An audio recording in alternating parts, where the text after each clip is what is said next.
अस्सलाम वालेकुम नाज़रीन, मैं हूं आपके साथ उस्मा इजाज़ खान। न्यूज़ कैफ़े में मैं और मेरी टीम कहेंगे आपको खुश आमदीद। कैसे हैं? ठीक ठाक, खैरियत के साथ, मोहब्बत के साथ, प्यार के साथ अपने दिन का आगाज़ कर चुके होंगे।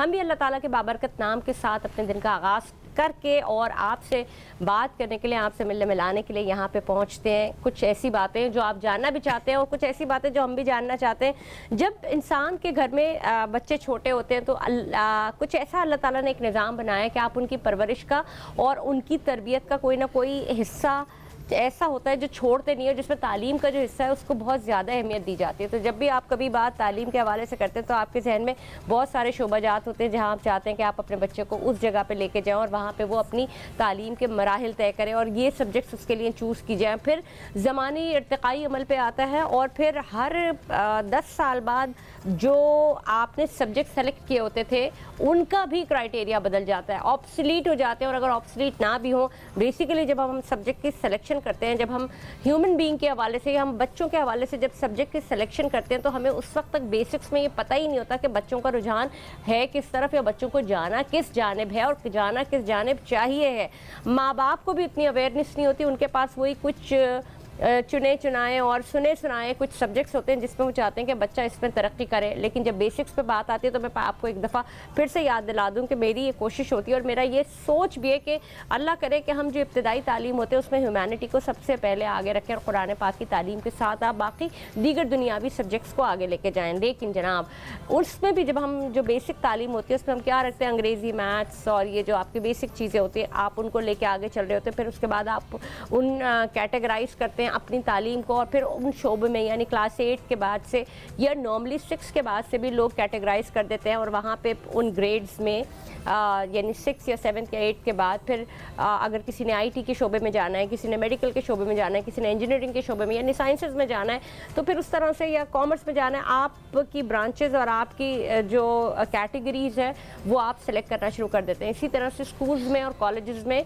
बहुत सारी आपकी काउंसलिंग की क्लासेस होती हैं जहाँ पे आपको बताया जाता है कि कौन से सब्जेक्ट्स इस वक्त इन हैं और माँ बाप अब ये भी देख रहे होते हैं और बच्चे खुद भी ये देख रहे होते हैं कि किस सब्जेक्ट में या किस शोबे में पैसे कमाने के ज़्यादा मौके हैं। तो बहरहाल उस हिसाब से फिर बच्चे अपने आप को उस चीज़ के लिए तैयार करते हैं। जब नया नया कंप्यूटर आया था तो लोग सारी दुनिया उसकी जानिब बढ़ने लगी। कोई सॉफ्टवेयर इंजीनियरिंग पढ़ रहा है, कोई हार्डवेयर इंजीनियरिंग पढ़ रहा है, उसमें बहुत सारी ऐसी चीज़ें थी, कोर्सेज किए जा रहे हैं। तो अब किस चीज़ का दौर है? मुझे तो ऐसा लगता है कि अब सारा ज़माना और सारा दौर सॉफ्टवेयर इंजीनियरिंग ने अपने हाथ में ले लिया और हर वो चीज़ जो हम हाथों से करते थे अब एक रोबोटिक मशीन्स आ गई हैं और उन्होंने वो काम अपने हाथ में ले लिया है और इसी का ज़माना है और इसी की तरक्की का ज़माना है। जैसे कि मैं आपको बताऊं आर्टिफिशियल इंटेलिजेंस के हवाले से या मैं आपको बताऊं डिजिटल मार्केटिंग के हवाले से। बेसिकली डिजिटल मार्केटिंग पे अगर मैं आऊं तो वो डिजिटल मार्केटिंग है क्या? डिजिटल मार्केटिंग आपके 3 कैटेगरीज को पूरा लेके चलती है, ऑफलाइन, ऑनलाइन और एक आप खुद जो आप खुद commodity, you have your own जो पर्सनालिटी। अगर मैं आज यहाँ बैठी हूँ और मेरे बात की वर्थ है तो मुझे कोई ना कोई जो कस्टमर है वो मुझे हायर करेगा अपनी प्रोडक्ट को इंट्रोड्यूस करवाने के लिए और मेरा बिजनेस उससे जनरेट होगा, यानी कि वो बात कहने के वो मुझे पैसे देगा। This is called digital marketing for my self. Like मेरी एक हैसियत है, इसलिए मैं अपने बिजनेस को इस तरह से प्रमोट कर रही हूँ। इसी तरह से ऑफलाइन का मतलब ये है कि आपकी जो कमोडिटी या प्रोडक्ट है वो आपको नज़र नहीं आ रही और वो आप ऑनलाइन उसकी सेल कर रहे हैं। समझ गए आप? उसका आपका कोई आउटलेट नहीं है। अगर आप कहीं से भी बेच रहे हैं तो वो आपको घर से बेच रहे हैं। डिजिटल मार्केटिंग के थ्रू वो आप उसकी पब्लिसिटी कर रहे हैं कि आपने अपने घर में बना रहे हैं, आपने एक प्रोडक्ट बना रहे हैं। इसी तरह से एक होता है फिजिकल। फिजिकल का मतलब ये होता है वो फैक्ट्री या वो जगह जहाँ से वो प्रोडक्ट निकल रही है उसको मार्केट करना, लोगों को बताना। और कुछ ऐसी भी चीज़ें होती है शोबा हाजात में, जैसे कि डॉक्टर है, डॉक्टर का अपना एक नाम है, उसकी पढ़ाई है, लेकिन वो क्या सर्विसेज दे रहा है, जो सर्विसेज वो दे रहा है वो उसके पैसे चार्ज कर रहा है। यानी कि एक डॉक्टर है जो अपनी फ़ी चार्ज कर रहा है और एक जो उसके सर्विसेज हैं, यानी अल्लाह ताला ने उसके हाथ पे शिफा रखी, जो प्रोसीजर है वो उसको हाईलाइट कर रहा है, उसके पैसे अलग पैसे। ये this is called digital marketing. वो अपनी जो उसकी खासियत है ना, वो उसको जो प्रॉपर्टीज़ हैं वो उसको इन्हांस कर रहा है। सो डू यू थिंक कि डिजिटल मार्केटिंग की कितना एक बड़ा वास्ट फील्ड है जिसको अब उसको अगर आप एआई में कन्वर्ट करेंगे, यानी डिजिटल मार्केटिंग आगे जाके एआई आपको किस तरह से सपोर्ट करेगी और किस तरह से पैसे जनरेट करेगी। आजकल का नौजवान, हर एक बंदा, हर एक नौजवान, हर एक बच्चा इस चीज़ में लगा हुआ है। किसी भी तरह से वो ऐसे कोर्सेज कर ले और कंप्यूटर के थ्रू, नेट के थ्रू, सोशल मार्केटिंग के थ्रू और बहुत सारी सारी ऐसी चीज़ों के थ्रू पैसे जनरेट करना शुरू करें। और ये कोई बुरी बात भी नहीं है, दुनिया भर में यही सब कुछ हो रहा है। आज हम बात करेंगे आर्टिफिशियल इंटेलिजेंस के हवाले से। बेसिकली आर्टिफिशियल इंटेलिजेंस होती क्या है, इसी पे बात करूंगी, आपका तारुफ कराऊंगी। मेरे साथ मेरे बहुत ही मौजूद मेहमान गिरामी मौजूद हैं यहाँ पे। अख्तर आराइन साहब, अस्सलाम वालेकुम सर। वालेकुम अस्सलाम। ठीक ठाक है, खैरियत से? बिल्कुल ठीक है। ये एक बहुत ग्लोबली और एक बहुत बड़ी वास्ट फील्ड है। आपको लगता है कि जो नौजवान तबका है वो सब इसी जानिब जा रहा है और बेहतर भी है, मतलब मौके भी मिल रहे हैं, लेकिन आर्टिफिशियल इंटेलिजेंस को आप डिफाइन कैसे करेंगे इस सारे प्रेमिसेस में? देखें, आर्टिफिशियल इंटेलिजेंस को डिफ़ाइन करने के लिए पहले हमें आईटी को समझना है। आईटी, ये देखें, ये 200 साल पुरानी बातें हैं। इंफॉर्मेशन टेक्नोलॉजी जो है, इंफॉर्मेशन का मतलब है डेटा साइंस, और वो टेक्नोलॉजिकल जो है चीज़ों से प्रोसेस होकर आज एआई उसी की एक बाई प्रोडक्ट है। अगर आर्टिफिशियल इंटेलिजेंस की बात करें तो पहले इंटेलिजेंस को समझना होगा। रोबन एक थे साहब, 1950 के अंदर उन्होंने एक ये चीज़ का मुशाहिदा किया कि हम प्रोग्राम एबल जो है उनको कोई डेटा दे दें, एक ऐसी मशीन बनाएं कि उसने एक चीज़ आके रोबोट है, उसने एक पैकिंग फैक्ट्री के अंदर एक कार्टन उठाना है, यहाँ रखना है, कार्टन उठाना है, यहाँ रखना है। उनको उन्होंने रोबोट का नाम दिया। आगे जाके फिर उन्होंने एक टेस्ट किया कि हम इस तरह से डिफरेंट एप्लीकेशन के लिए रोबोट्स बनाते हैं। ये चलता गया 60s में, 70s में, 80s में। जब देखा तो ये पता चला कि जनाब आप एक एप्लीकेशन प्रोग्रामेबल जो है रोबोट बना सकते हैं, मगर उसी वक्त जो है आर्टिफिशियल इंटेलिजेंस पे भी काम शुरू हो चुका था। आर्टिफिशियल इंटेलिजेंस वो इंटेलिजेंस है जिसका ताल्लुक इंफॉर्मेशन डेटा साइंसेस के साथ है। अब हमारा एक बच्चा दुनिया में जब आता है तो वो किस तरह से एक्सपीरियंस हासिल करता है, वो डेटा जो है रोज़ाना के बेसिस पे अपनी फैमिलीज़ के फ़ैसले, गुफ्तगू करना, एक तो लैंग्वेज सीख रहा है, मगर वो देख रहा है कि जब ऐसा होता है तो फिर ऐसा किया जाता है। वो सारी चीज़ें उसकी प्रोग्रामिंग हो रही होती। ये जो न्यूरॉन हैं ये ट्रेंड हो रहे होते हैं और वो फैसले करते जा रहे होते हैं। ग्रेजुअली जब वो बड़ा होता है, जब वो 50s की एज में आता है तो वो काफ़ी एक्सपर्ट हो जाता है। इसी तरह से एक मशीन भी बनाई गई और उसमें एक सॉफ्टवेयर बनाया गया कि जनाब ये डॉक्टर है और इस डॉक्टर को बता दिया कि जी ये निशानियां हैं, उसको आप बता दें कि ये मुझे प्रॉब्लम हो रहा है, तो वो दवाई तजवीज़ कर देगा। तो वो भी एक एप्लीकेशन थी। अब डेटा साइंस के बेस करते हुए मसनूई ज़हानत ऐसी हो गई है कि अब वो फैसले खुद लेने लगी है। अब इसकी स्टेज 3 और 4 स्टेज से ऊपर हम आ गए हैं कि अब आने वाला वक्त ऐसा है कि ये आगे जाते जाते ये हमें कंट्रोल कर सकती है। मैं इसी के ऊपर बात करूंगी। मैं आपको अपने नाज़रीन को भी बताते चलूं कि जिस तरह से आप आगे तरक्की करते जा रहे हैं, आपके पास बहुत सारी वेबसाइट्स भी आती जा रही हैं और बहुत सारे आपको इंफॉर्मेशन के जो रास्ते हैं वो मिल रहे। चैट जीपीटी हो गया, चैट जीपीटी 4 हो गया, मेटा बिजनेस सूट हो गया, और इस तरह के आर्टिफिशियल इंटेलिजेंस ने, और आर्टिफिशियल इंटेलिजेंस इससे बिल्कुल एक अलग शोबा है जिसने इंसान को ऑब्सोलीट कर दिया है। बेसिकली अगर आज मैं यहाँ बैठी हूँ तो अब मैं कल नहीं भी हो, मेरी जगह आर्टिफिशियल इंटेलिजेंस के जरिए कोई भी ये शो कर रहा होगा। बिल्कुल ये सारी चीज़ें इतनी ज़्यादा ज़रूरी हैं कि जिसको अगर आप जितना भी इसको आप इसके पीछे जाएंगे और सोचेंगे, आपके पास बहुत सारी मालूमात आपको आर्टिफिशियल इंटेलिजेंस के ज़रिए मिलती चली जाएगी। आप चैट जीपीटी पे जाएं, आपको पूरा एक आपको शेड्यूल और पूरी मालूमात के ख़जाना आपके सामने आ जाएगा। मैं आपको सारे रुख दिखा रही थी कि आर्टिफिशियल इंटेलिजेंस भी चैट जीपीटी से अलग नहीं है। ये सारी चीज़ें एक दूसरे से इंटरकनेक्टेड है। और उसके साथ जब अगर आप डिजिटल मार्केटिंग पे काम कर रहे हैं और अगर आपके पास ये टूल आर्टिफिशियल इंटेलिजेंस में भी आप माहिर हैं या आपने इसका भी कोर्स किया हुआ है और आप साथ साथ चैट जीपीटी भी को यूज़ करते हैं, मेटा बिजनेस सूट भी आप यूज़ करते हैं, तो आप देखें आपकी क्या बात होगी और आपका बिजनेस कितना फ्लरिश करेगा। मेरा सवाल आपसे फिर वही आ जाता है कि आर्टिफिशियल इंटेलिजेंस एक आम आदमी के लिए है क्या? देखिए, बात यह है कि हमें जिस तरह का डेटा प्रोवाइड किया जाता है, जैसे आपने चैट जीपीटी पे आपने एकदम बता दिया कि उसके पास 2022 तक का डेटा मौजूद है, अपग्रेडेड भी होता जा रहा है कि वो जितने भी फैसले कर रही है वो मसनूई ज़हानत जो है उसके अंदर जो है वो हो गई है, वो उसको बेस करती है। जैसे एक इंसान जो है अपने तजर्बात की रोशनी में, वो डेटा की रोशनी में फ़ैसले करता है, इसी तरह एक मशीन को अगर वो डेटा प्रोवाइड कर दिया जाता है तो वो उसकी सोर्स होती है, उसी पे करता है। तो बात यह है कि जब जब इस तरह की एप्लीकेशंस आती हैं, फिर रोबोट जो मैकेनिकल रोबोट थे या जो किसी ख़ास फंक्शन के लिए तैयार किए जाते हैं, अगर उसको सोचने और समझने की सलाहियत भी प्रोवाइड कर देंगे तो वो खुद से फैसले लेने लगेगा। अब ये अच्छे भी हो सकते हैं, बुरे भी हो सकते हैं। मैं सिर्फ एक एग्जांपल इंसान की दूंगा कि अगर इंसान को हमने ऐसा ट्रेन कर दिया माशरे में कि उसको एक सिविलाइज नहीं बनाया, उसके माइंड को ऐसा ट्रेन ही नहीं किया कि वो एक पॉजिटिविटी लेकर आए और वो नेगेटिविटी भी ला सकता है, वो ऐसे एनवायरनमेंट रहकर वो डेटा वो माइंड ट्रेंड हो रहा है उसका। तो इसी तरह से अगर ये आर्टिफिशियल इंटेलिजेंस जो है अगर ये नेगेटिव साइड पे चली गई तो बहुत बड़े मसाइल करेगी। लेकिन ये नेगेटिव साइड पे थोड़ी जाएगी कि इंसानों, ये कोई इंसान थोड़ी है जो नेगेटिव साइड पे जाएगा। इसमें तो चीज़ें फीड की जाती हैं तजर्बात के थ्रू और फिर वो ऑटोमेटिकली चीज़ें चलती हैं। ये मेरा मतलब है। आप अगर आप डाल के 2050 का डेटा डाल दें वो आपको वो भी दे देगा। आप कह रहे हैं 2022 डालेगा कौन? इंसान ही डालेगा ना, डेटे की बात नहीं करी। मैं अगर चैट जीपीटी पे डालूं कि पाकिस्तान या और कोई XYZ जो है वो 2050 में दुनिया कैसी होगी, पूरा चैट जीपीटी आपको पिक्चर्स के साथ आप सही फरमा रही हैं, मगर मैं पॉइंट जो कहना चाहता हूं कि डेटा डालता कौन है? एक इंसान। हाँ। अगर आगे से इंसान एक रोबोट के साथ मिसबिहेव करेगा या उसके साथ गलत बात करेगा तो वो आप क्या समझते हैं कि वो कम करेगा?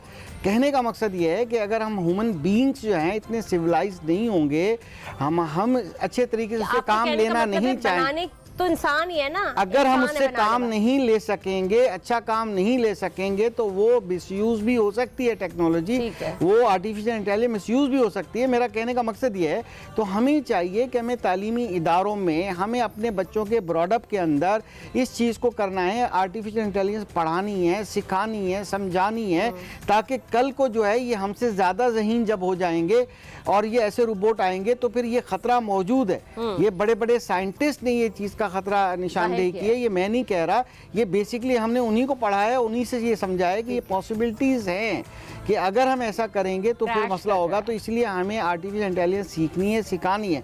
एक चिंपैंजी की बात कर लें कि अगर हमारा और उसका DNA निकाल के देखेंगे कि इसमें 5% का फ़र्क है, मगर जब आप IQ की बात करेंगे, जब आप उसको डेटा साइंस की बात करेंगे या इंफॉर्मेशन की बात करेंगे तो इंसान बहुत सी लाइब्रेरीज़ हैं, गूगल करता है, कहाँ से इंफॉर्मेशन लेता है, उस इंफॉर्मेशन को नॉलेज बनाता है अपनी, उस नॉलेज के बेस पर फिर विजडम पैदा होता है, एक्सपीरियंस पैदा होता है, फिर वो फैसले करता है। सिमिलरली एक रोबोट को, एक AI बेस्ड रोबोट को, उसके पास इतना ज़्यादा डेटा होता है कि वो तमाम डेटा को, चाहे ChatGPT का आपने नाम लिया, वो क्या फैसले करेगी, जो पूछोगे वो आपको अच्छी एडवाइस देगी, सब काम करेगी। क्यों? कि उसके पास डेटा इतना ज़्यादा मौजूद है, नॉलेज इतनी ज़्यादा मौजूद है कि उस बेस पे आपको रिप्लाई करेगा। अच्छा, अब ये बताइए कि जब हम स्कूल में से स्किल की डेवलपमेंट के लिए बात करते हैं, बच्चों के लिए, बच्चों को सिखाने के लिए, तो आपको लगता है कि स्कूल्स में, मुझे तो नहीं कहीं पे नज़र आया कि अभी तक इसके ऊपर कोई काम हो रहा है, चाहे वो आर्टिफिशियल इंटेलिजेंस हो, चाहे वो डिजिटल मार्केटिंग हो, चाहे वो ये वाला जो स्किल डेवलपमेंट का एक कोना है ना,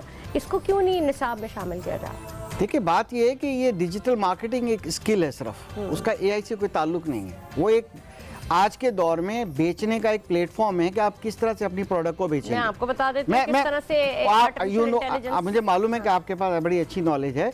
मैं सिर्फ ये बता रहा हूँ कि हमें तालीमी इदारों में एडवांस चीज़ें ऐसी सिखानी पड़ेंगी। देखिए, एक तो हम लैंग्वेज पढ़ाते हैं ना, इंग्लिश उर्दू वो पढ़ाते हैं जिसके अंदर रिसर्च की, जैसे चाइना ने क्या किया, उस जापान ने क्या किया कि जापान ने फॉरेनर लैंग्वेज में एजुकेशन नहीं स्टार्ट की, मगर हम एक बाहर की लैंग्वेज में एजुकेशन दे रहे थे।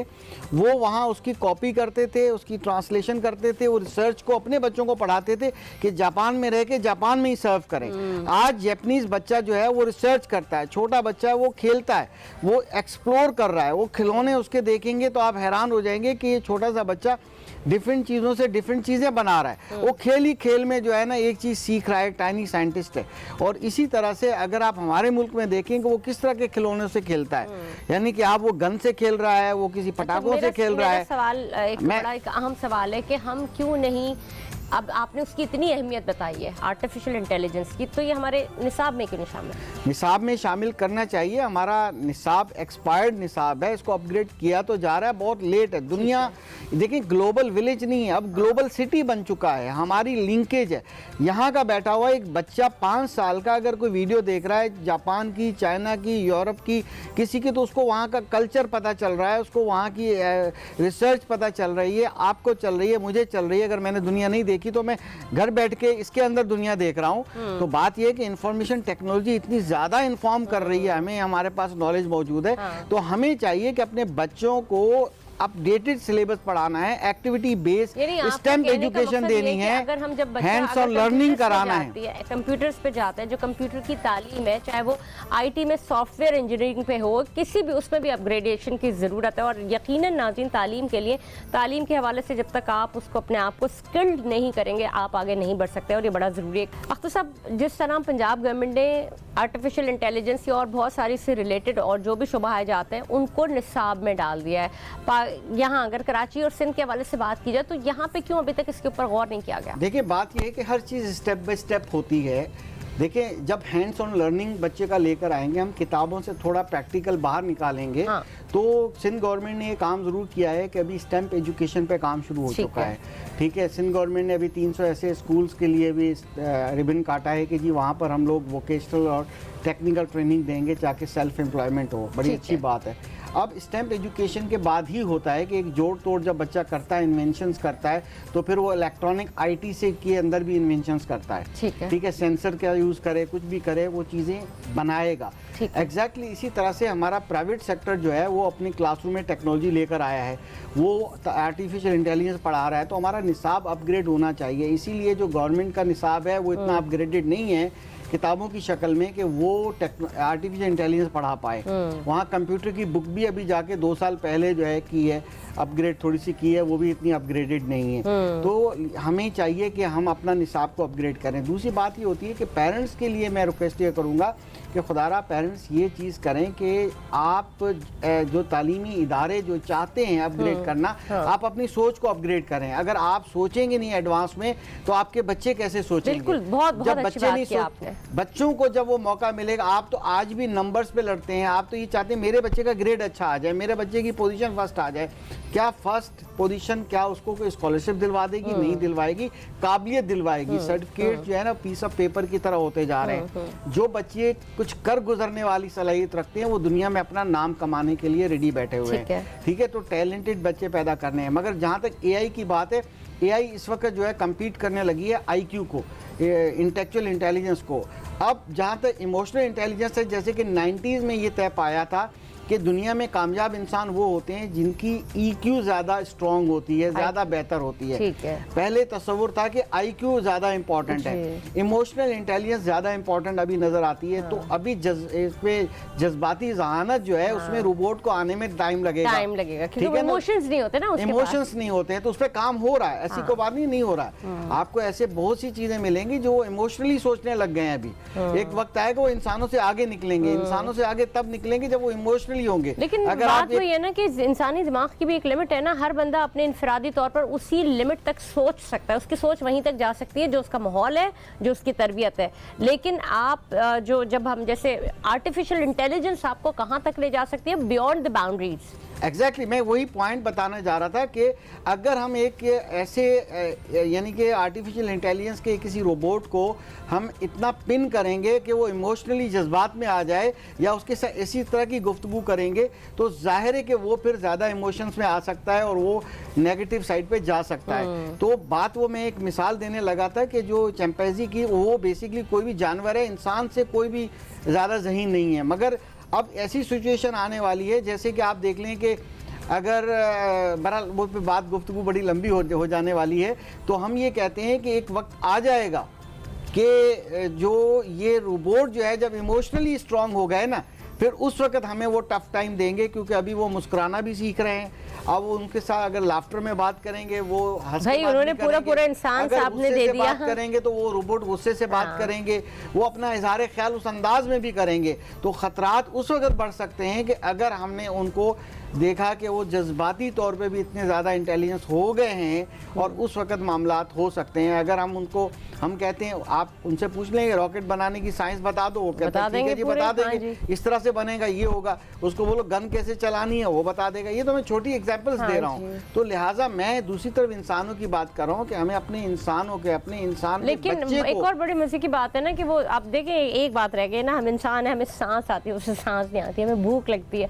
ये नेमल बदल जरूर है, क्योंकि वो आपको उस टेक्नोलॉजी में आपको बहुत ऊपर और आपके काम आसान कर रहा है। अब मैं आपको बड़े मजे की बात बताती हूँ। सवाल है मेरा एक, ये अभी ऑस्ट्रेलिया की एक रिसर्च थी, वहाँ पे कोई एक कंपनी, एक बैंक से कोई 300 मुलाजमी निकाल दिए गए। वो लोग थे जो कॉल सेंटर में काम करते थे, और उनको निकाल, क्योंकि उनकी जगह इसने आर्टिफिशियल इंटेलिजेंस ले ली। अब वो जो लेडी थी, उन्होंने वहीं से कॉलिंग कनेक्ट हुई, सारा सब कुछ, उनकी ज़रूरत ही नहीं पड़ी। तो इससे कितनी सारी नौकरियां जाएंगी भी, इसकी ज़रूरत नहीं पड़ेगी, मेरे आपके यहाँ बैठने की ज़रूरत नहीं पड़ेगी। देखें, एक तो आपने उसको खाना पीना नहीं देना। देखें, बात यह है कि वो ऐसे एम्प्लॉइज है जो खाते नहीं है, पीते नहीं है, वो काम आपके करके देते हैं। बात यह है कि आप तो हर फंक्शन के लिए, हर काम के लिए आपके पास रोबोट मौजूद होंगे।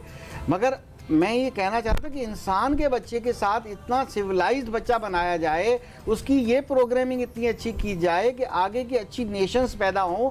अगर हम उसको इतना एजुकेट नहीं करेंगे, उतना फ्यूचरिस्टिक स्किल्स नहीं देंगे, तो वो रोबोट्स के साथ रिलेशन कैसे रखेगा? ये सबसे बड़ा मसला आगे आने वाला है कि अगर ये इंसान इतना ट्रेन ना हुआ, अगर वो अच्छे तरीके से रोबोट्स को हैंडल नहीं कर पाएगा, तो आगे प्रॉब्लम्स हो पाएंगे।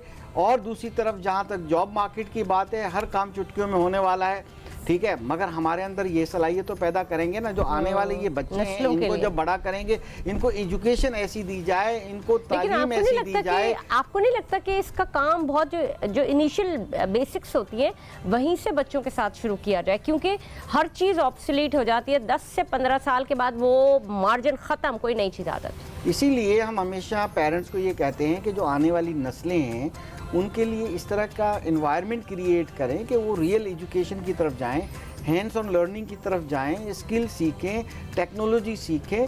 हम लोग तो अपने न्यू जनरेशन स्कूलिंग सिस्टम के अंदर ये टेक्नोलॉजी लेकर आ चुके हैं, हम तो काम कर रहे हैं। मगर हम भी लेट हैं बहुत ज़्यादा। दुनिया बहुत आगे बढ़ चुकी है इस वक्त, तो यानी पाकिस्तान में मेरा ख्याल है 4th स्टेज है IQ की। अब ये ग्रेजुअली जब बढ़ेगी 5th और 6th स्टेज में जाएगी, तो ये बहुत इंसानों से आगे होगी। एक सवाल आगे ये भी है ना, अब ये भी बड़ा एक मतलब आप लोगों ने इसके, क्योंकि स्कूलिंग खत्म होने वाली है और लोगों का बड़ा एक ये कॉन्सेप्ट है, दुनिया इस पे जा रही है कि स्कूल सिस्टम खत्म किया जाए। होम स्कूलिंग शुरू हो चुकी है, आज की बात नहीं है। यूरोप में, दुनिया में होम स्कूलिंग है। उसके बाद सिर्फ डिग्री के लिए जो है वो केमिस्ट सिस्टम की हो, चाहे ओ लेवल हो, चाहे कोई भी हो, वो उसके लिए प्रोसीड करते हैं। वो ऑनलाइन पढ़ रहे हैं, उनके ट्यूटोरियल मौजूद हैं, रोबोट्स मौजूद हैं, वर्चुअल यूनिवर्सिटीज मौजूद हैं, आपको डिग्री देने के तैयार हैं, आप लेसन ले लें। अब तो क्लासरूम में रोबोट्स पढ़ा रहे हैं ना दुनिया में। आपको टेक्नोलॉजी आप लगा दें, आपको जरूरत अगर पढ़ना चाहते हैं तो हम पढ़ सकते हैं, अगर नहीं पढ़ना चाहते आप जबरदस्ती कहाँ से बच्चे को पढ़ा सकते हैं। इसीलिए कि मैं ये चाह रहा था कि इंसान के बच्चे को के अंदर शौक और ज़ौक़ पैदा करना पड़ेगा ताकि वो पढ़ना चाहे। क्योंकि इस वक्त इशू ये आ चुका है कि टेक्नोलॉजी का हम नेगेटिव यूज कर रहे हैं। बच्चा 1, 1.5, 2 साल का बच्चा है, उसका स्क्रीन टाइम देख लें, वो पेरेंट्स उसको ऐसी ऐसी चीजें लगा के देख देते हैं, वो गेमिंग में किसी और टाइप पे चला जाता है, बहुत कहीं और जा रहे हैं हम लोग। कि हालात तो खैर वैसे अगर ओवरऑल देखा जाए तो बहुत ही अलग तरह की दुनिया है जो बन चुकी है, बहुत ही रोबोटिक है, बहुत ही मशीनी ज़िंदगी है। बच्चों को घर से बाहर निकालें तो हमें डर लगता है, इतने हादसात, इतने वाक़यात, इतने मिसिंग चिल्ड्रंस हो रहे हैं। इतना बच्चों के साथ घर में रखें तो मुसीबत है, आउटडोर गेमिंग कराएं तो मसला। मतलब बच्चे करें तो क्या करें? फिर माँ बाप ये समझते हैं कि कम से कम घर के अंदर है, एक छत के नीचे, फिर वो गैजेट से इस्तेमाल करते हैं। तो उसका एक बेहतरीन इस्तेमाल बड़ा ज़रूरी है। बेहतरीन इस्तेमाल ज़रूरी है, पेरेंटिंग सिखाना ज़रूरी है, बच्चों को फैसिलिटेट करना ज़रूरी है, मुल्क के अंदर ऐसी पॉलिसीज़ बनना बहुत ज़रूरी हैं, ऐसे काम पायलट प्रोजेक्ट होना बहुत ज़रूरी है, तब जाके उसको होगा। अगर हम अपनी आने वाली नस्लों के लिए उस तरह से हम नहीं करेंगे, इनके बहुत बड़े चैलेंजेस हैं। तो आइए मिलके हम अपने बच्चों को ऐसा बनाएं कि ये रोबोटिक एजुकेशन लें, उसका पॉजिटिव और अच्छा इस्तेमाल करना सीखें, और ये कल को जो चैलेंजेस आने वाले हैं, बेरोजगारी होने वाली है, बहुत सी जॉब्स जाने वाली हैं, बहुत कुछ दुनिया में जा चुकी हैं। अपने आप को आपका कहने का मतलब ये है कि आज से अपने आप को तैयार करें, जो आने वाले टाइम पे कभी हम हाथ मलते ना रह जाएं। ये बड़ा जरूरी बात है। बल्कि आज से क्या, हम कई माह कई साल गुजर गए हैं कि हमें पहले से तैयार होना चाहिए था, मगर फिर भी लेट नहीं है। ये प्रोग्राम के तवज्जो से करें क्या आपकी ये बड़ी अच्छी काविश है आपके चैनल की कि ये पेरेंट्स को ये आगाही दी जा रही है कि दुनिया जा कहाँ रही है। आइए मिलके हम इन बच्चों को ये फैसिलिटेट करें, उनको ऐसे स्कूल्स में लेकर जाएं जहाँ टेक्नोलॉजी इन द क्लासरूम हो, फिर वो उस पर काम कर रहे हो, बच्चे आगे बढ़ें, ताकि ये कल ये किसी उसके मरहूम मिन्नत ना हो, ये बैठ के रोबोट्स के साथ काम करें, खुद डिज़ाइनिंग करें, खुद आगे चलें, ताकि ये क्रिएटर बन जाएं, यानी कि इस तरह की चीज़ों के क्रिएटर बने, सॉफ्टवेयर इंजीनियर बने। डेटा साइंसेस पे बहुत काम होने की ज़रूरत है, क्योंकि इस वक्त वही इंफॉर्मेशन आईटी की बात की, इंफॉर्मेशन टेक्नोलॉजी, इंफॉर्मेशन से डेटा साइंस, डेटा एआई का जो बेस है वो डेटा साइंस है। एआई काम करती है डेटा साइंस पे, अगर उसके बाद डेटा मौजूद होगा तो वो उसका बेस करके काम करेगी। हम करते हैं काम तो डेटा बेस पे करते हैं, यानी कि इंसान होता है, मेरे पास अगर तजर्बा है, नॉलेज, यानी इंफॉर्मेशन कन्वर्ट होती है नॉलेज में। थोड़ा सा एक सवाल मेरा एक और है बड़ा मजे का, जब हम आर्टिफिशियल इंटेलिजेंस की बात करते हैं ना, उसमें आपको मुख्तलिफ आपकी ब्रांचेस आती है। मशीन लर्निंग हो गई, मशीन लर्निंग पे आप काम करते हैं, आपके पास साइबर सिक्योरिटी, आपने जैसे कि सवाल किया ना कि ये इतनी चीज़ें आ जाएंगी, आप जज्बात से लड़ रहे होंगे, ये रोबोटिक, तो साइबर सिक्योरिटी इसीलिए बनाई गई है कि उसका तदारुक करने वाले, एक चीज़ से इनोवेशन ऊपर जा रही है ना, अब उसमें जो फ्लॉज आ रहे हैं उसको रोकने वाला हमारे यहाँ साइबर सिक्योरिटी पे आप देखें लोग कितना जो आप गलत इस्तेमाल कर रहे हैं चीज़ों का, कि चीज़ों के क्रैश होने का डर है। तो ये साइबर सिक्योरिटी का इदारा इसीलिए होता है, इसमें भी आपको जम के आगे बढ़ना है। बड़ी खतरनाक और बड़ी इंपॉर्टेंट डायमेंशन की तरफ आपने इशारा किया है। अभी इतने स्कैम्स हो जाते हैं, हम बैंकिंग अपने सॉफ्टवेयर से कर रहे होते हैं, अब कंप्यूटर से कोई काम करें, पूछता है कि आर यू रोबोट, आप रोबोट तो नहीं है। बात यह है कि इस तरह से कल को क्या होगा, आपकी अकाउंट्स कैसे, ये खतरात मौजूद हैं कि जो क्रिमिनल लोग होंगे आपके अकाउंट्स ही खाली कर देंगे, यानी रोबोट खाली कर देगा। बिल्कुल, आपको पता भी नहीं होगा पैसे, जहाँ डिजिटल करेंसी का मामला आता है। देखें, एक तो प्लास्टिक करेंसी, अब डिजिटल करेंसी आ गई, पैसा कहाँ है, पैसा तो सिर्फ अकाउंट में पड़ा हुआ है, इधर का उधर ट्रांसफर हो रहा है, इधर से उधर ट्रांसफर, डिजिट ट्रांसफर हो रहे हैं। तो कल को अगर यही एआई नेगेटिव यूज करने वाले उसको एआई यूज करके आपके अकाउंट खाली कर दें, तो फिर ऐसी स्कैम कर दें, तो फिर तो बहुत से खतरात मौजूद हैं। इसलिए हमें अपनी नस्लों को इस काबिल बनाना है कि वो अपने पैर पे खड़े हों और वो इन तमाम और इन सारे प्रॉब्लम से भी निबरत आजमा हो सके। बहुत बहुत शुक्रिया, आपके साथ हमारी बात हुई, बड़ी अच्छी बातचीत हुई। अख्तर साहब, इसके ऊपर ये इतना बड़ा एक बहुत ही एक वास्ट फील्ड है जिसके ऊपर शायद एक दो नशस्तें लगना बड़ा ज़रूरी है, ऐसे तो ये कवर नहीं होगा। और सवालात आपको पता है मेरे पास बहुत ज़्यादा हैं और मुझे यकीन है कि आप बहुत अच्छी तरह से इसको बयान भी कर सकते हैं, लेकिन प्रोग्राम में वक्त की कमी के सबब हम इसको मज़ीद कंटिन्यू नहीं कर सकेंगे। तो प्रोग्राम में मुझे दीजिए इजाज़त, आपके साथ हूँ मैं उस्मा एजाज खान। पाकिस्तान जिंदाबाद।